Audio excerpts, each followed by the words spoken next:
the 49ers, the market is like crazy high on San Francisco. And, you think after with, Jimmy G being a question mark and, they didn't really lose a ton of guys or really add a ton of guys. I mean, Laken Tomlinson, DJ Jones, and Raheem Mostert are definitely like big losses. But, it's not like an exodus or anything like that. Maybe you saw more with the Rams. I'm just surprised that they're at 10. Like, we don't know if Jimmy G is going to be on the roster. And while Trey Lance has a ton of upside, that's 10 wins is a lot. Yeah, it is. And, I'm with you. It's surprising that the market's very high on San Francisco, but I will say, I can try to be logical about it. If Trey Lance is just a little bit of an upgrade over Jimmy Garoppolo, then this team, could be a legitimate Super Bowl contender. What is it? I think they have like the sixth shortest odds to win the Super Bowl or something ridiculous. And in fact, in a piece that I wrote, crazy low. Yeah, it's crazy. And in fact, that was actually my value pick in an article I wrote like 2 months ago at most was the 49ers might be a good value Super Bowl team, even though it's sixth shortest, which sounds absolutely ridiculous. I mean, when it comes to the schedule, like let's just look at the beginning of it. Those first 8 games before the bye week, it's kind of funny because I think they could go 2 wins to start, 2 losses to follow those 2 wins, another 2 wins, and then 2 losses to go into the bye week for a grand total of 4-4. I think that's kind of interesting. How about you? Yeah, so I got them. I would have them beating, obviously, the Bears on the road to start the season. Winners against Seattle.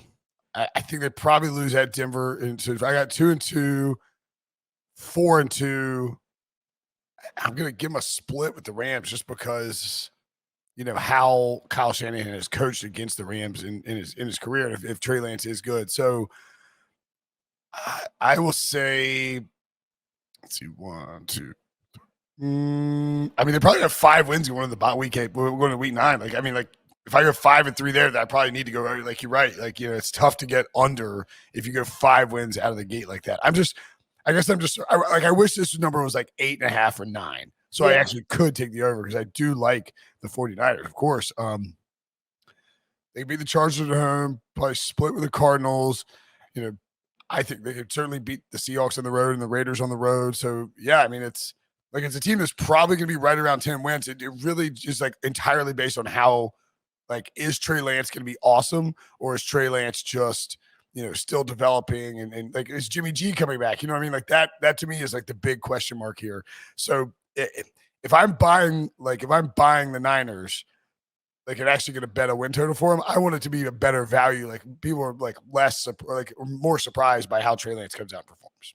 Yeah, I think that's a great point. And, I think that I'm going to stick with my 4-4 heading into the bye. And my official prediction is that maybe San Francisco somewhat stumbles out of the gate as Trey Lance tries to adjust. Too, by the way. Exactly. It's exactly like last year. And it's interesting because after that week 9 bye, they have what? Is it 5 straight home games? Is that correct? Yeah.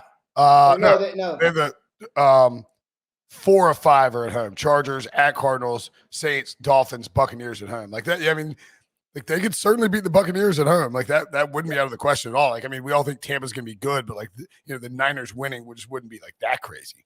I'm looking at another website from a different company that's a lesser one than CBS Sports, which is giving me false information. So that's why I said that. No, but still, they get what, 4 out of 5 home games coming out of the bye, which I think is going to be important. The way that I see it, the 49ers, just like last year, could really experience, a boost in their overall play coming out of the bye towards the second half of the regular season that gives them a spot in the postseason, not winning the division. I'm going to reserve that for the Rams, but as a wild card. That's kind of my prediction that Trey Lance, he starts to flourish down the stretch of the regular season.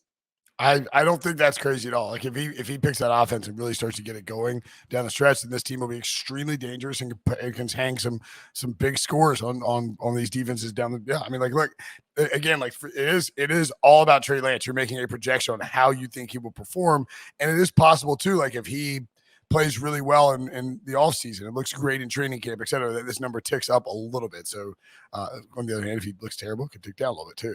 Exactly.